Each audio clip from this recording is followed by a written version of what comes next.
बिस्मिल्लाहिर्रहमानिर्रहीम। अस्सलाम वालेकुम। उम्मीद है अल्लाह ताला के करम और फजल के साथ आप सब खैरियत से होंगे। अगर आप मेरे चैनल पर रहे हैं तो इसे सब्सक्राइब करें, फ्रेंड एंड फैमिली के साथ शेयर करें। अगर मेरी वीडियो पसंद आए तो इसे लाइक करें। Thank you for your love and support. आज जो मैं आपके साथ रेसिपी शेयर करने जा रही हूँ वो गजरेले की रेसिपी है। जैसा कि आपको पता है कि विंटर सीजन स्टार्ट हो गया है तो हमारा दिल करता है कि हम कुछ मीठा खाएं, तो इसलिए मैंने कहा आज मैं गजरेला बनाने लगी तो मैं अपने व्यूअर्स के साथ भी इसकी रेसिपी शेयर करती हूँ। गजरेला बनाने के लिए मैंने जो चीज़ें ली हैं, इसमें मैंने ये दूध लिया है 4 लीटर। इसको मैंने बॉईल कर लिया है। इसकी जो मलाई है उसको भी मैं गजरेले में ऐड करूँगी। इसके साथ मैंने चावल लिए हैं 1 पाव। इनको मैंने ऐसे 2 घंटे हो गए भिगो दिया हुआ है, ठीक है। इसके साथ मैंने गाजरें ली हैं आधा किलो। इनको मैंने छील के कद्दूकस कर लिया है और मैंने इनमें येलो वाला पार्ट जो मिड में होता है वो ज्यादा नहीं डाला। आपने सिर्फ जो रेड पार्ट है वही यूज करना है। इसके लिए मैंने चीनी ली है 2 कप यानी 500 ग्राम्स। या मैंने बादाम लिए हैं 250 ग्राम्स यानी कि 1 पाव। इनको मैंने रात को भिगो दिया था, सुबह मैंने इनको छीला है तो ये ऐसे सॉफ्ट से हो गए हैं। अगर आप इनको बॉईल करके जल्दी में इस्तेमाल करते हैं तो इनका वो टेस्ट नहीं आता। इसके साथ मैंने सब्ज इलायची ली है 10 से 12 अदद। इसके साथ मैंने बर्फी ली है 250 ग्राम्स यानी कि 1 पाव।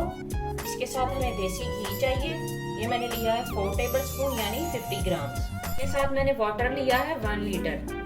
तो हमारी विंटर स्पेशल गजरेला रेसिपी है, उसकी कुकिंग स्टार्ट करते हैं।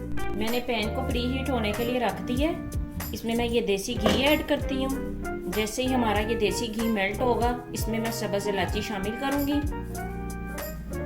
इस साइड पे भी मैंने पॉट को गर्म होने के लिए रख दिया है। इसमें मैंने जो 1 लीटर वाटर लिया है ये ऐड करूंगी। जैसे ही वाटर बॉइलिंग पॉइंट पे आएगा मैं इसमें राइस ऐड करूंगी।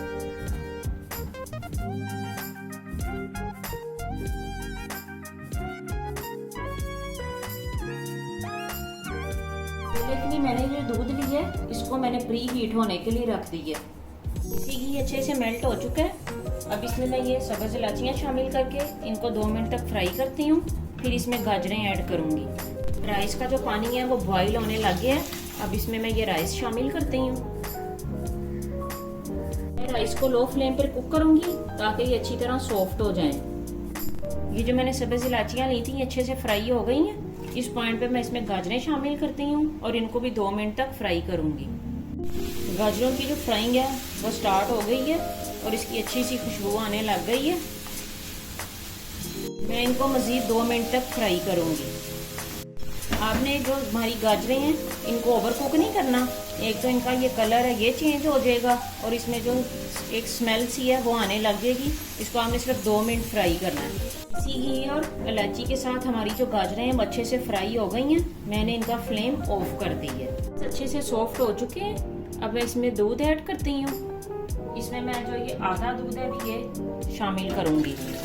आपने एकदम से सारा दूध नहीं ऐड करना। मैंने इसमें 2 लीटर मिल्क भी शामिल की है। तो मैंने आधा दूध यानी 2 लीटर दूध शामिल कर दी है। अब जैसे इसको बॉईल आएगा मैं इसमें गाजरें ऐड करूँगी। ये रेसिपी ज़रा टाइम टेकिंग है, आपको पेशेंस के साथ बनानी पड़ती है। दूध और चावलों की बॉइलिंग स्टार्ट हो गई है। इस पॉइंट पर मैं इसमें ये गाजरें शामिल करती हूँ जो कि हमने देसी घी में फ्राई की थी। इससे क्या है कि इसका बहुत अच्छा टेस्ट आएगा। गाजरें मैंने इसमें शामिल कर दी थी। अब इसमें मैं जो हमारा ये जो मिल्क है मज़ीद इसको ऐड करूँगी। इसके साथ जो मलाई थी वो भी मैंने इसको इसमें ऐड कर दिया है। अभी तकरीबन मैंने 1 लीटर दूध शामिल किया है। 1 लीटर दूध अभी भी मैंने रख ली है।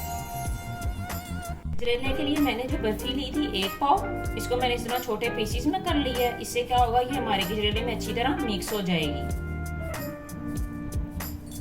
जैसा कि आप देख सकते हैं हमारे गजरेले को अच्छे से बॉईल आने लग गया। ये सारी चीज़ों की अच्छी तरह कुकिंग हो रही है।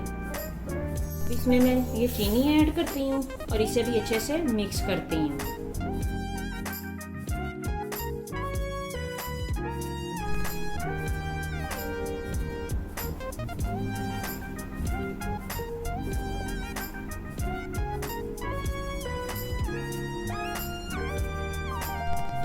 गजरेले की मिक्सिंग के लिए मैं हैंड बीटर का यूज़ करूँगी।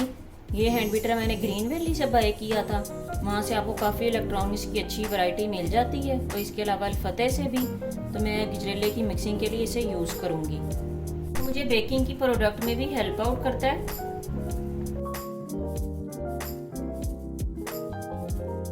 हमारा जो गजरेला है जैसा कि आप देख सकते हैं ये अच्छे से पक रहा है। अब इस पॉइंट पर मैं इसमें जो मैंने बर्फी ली थी ये शामिल करती हूँ और इसे अच्छे से मिक्स करती हूँ।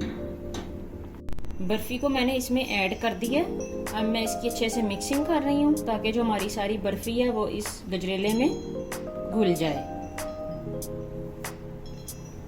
बर्फी जब गजरेले में अच्छी तरह मिक्स हो जाए, उसको बॉईल आने लग जाए, तो उस पॉइंट पर आपने इसकी मिठास चेक कर लेनी है। अगर आपको लगे कि मीठा थोड़ा कम है तो आप इसमें मज़ीद मीठा ऐड कर सकते हैं, क्योंकि कुछ लोग ज़्यादा मीठा पसंद करते हैं और कुछ लोग कम, इसलिए मैं आपको ये भी गाइडलाइन दे रही हूँ। गजरेला बनाने के लिए मैंने जो दूध था वो 4 लीटर लिया था, लेकिन जो मैंने दूध इस्तेमाल हुआ है गजरेले की रेसिपी में वो 3 लीटर हुआ है, क्योंकि बाज़ औक़ात दूध की क्वालिटी पे भी डिपेंड करता है। अब मैं गजरेले की मिक्सिंग स्टार्ट करने लगी हूँ। इसके लिए मैंने ये ग्लव्स यूज़ किए हैं। आप जब भी इतना किसी चीज़ की मिक्सिंग करनी हो तो आप अपने हैंड कवर कर लें। और मैंने इसका फ्लेम भी ऑफ कर लिया है। मैंने गजरेले की मिक्सिंग स्टार्ट कर दी है।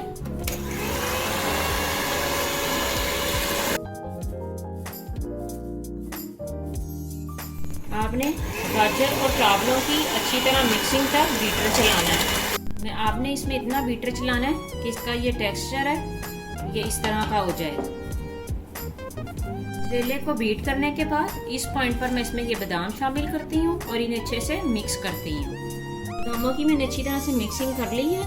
इस पॉइंट पर मैं आपके साथ एक टिप शेयर करने लगी हूँ। जब भी आप चीज़ बनाएं तो जो आप उसका फ्लेम ऑफ कर दें तो उसका फैन ऑन करें और उसको 5 से 7 मिनट के लिए इसमें 2-3 दफ़ा चम्मच चलाएं ताकि जो इसकी एक्स्ट्रा हीट हो वो निकल जाए।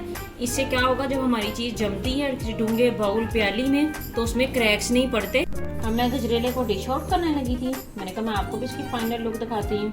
ये देखिए, ना तो ये बहुत ज़्यादा थिक है ना ही बहुत ज़्यादा ये पतला है। ये देखें, आपने इसको इस तरह का टेक्सचर देना है। उम्मीद है आपको मेरी ये रेसिपी पसंद आई होगी। आप भी इसे ज़रूर ट्राई कीजिएगा और मुझे कमेंट बॉक्स में ज़रूर बताइएगा। ओके जी, अल्लाह हाफिज़।